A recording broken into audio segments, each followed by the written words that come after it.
You see that background, which means you know what time it is. Hot take time.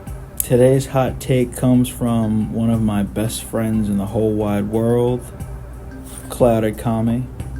Great wrestling fan. Give him a follow when you get the chance. And his hot take is this series is the greatest platforming series of all time. So he says. And you know what? He might not be wrong. Now, of course, we have to consider the GOATs of this platforming business. Our childhood heroes, the classics, if you will. But as great as these two are, their careers kind of took different directions into other ventures. So they're just a whole franchise in general. They're not even just platforming.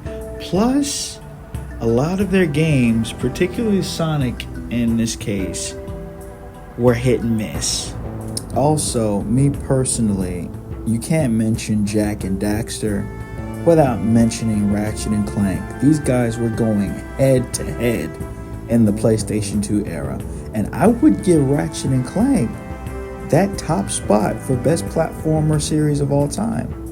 But Jak has one edge that Ratchet doesn't.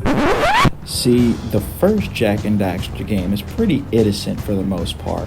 But then someone in Naughty Dog gets the great idea, hey, let's throw a little edge into our series. Let's sprinkle a little Grand Theft Auto up in there. And then you get probably two of the best games in the entire series in Jak 2 and Jak 3. We don't talk about Jak X Racing or The Lost Frontier. We don't talk about those. At the end of the day, I personally would not put it in the top spot, but it's definitely in the conversation. What's that? What's those two above my head? Don't worry about it. Follow me for more hot takes.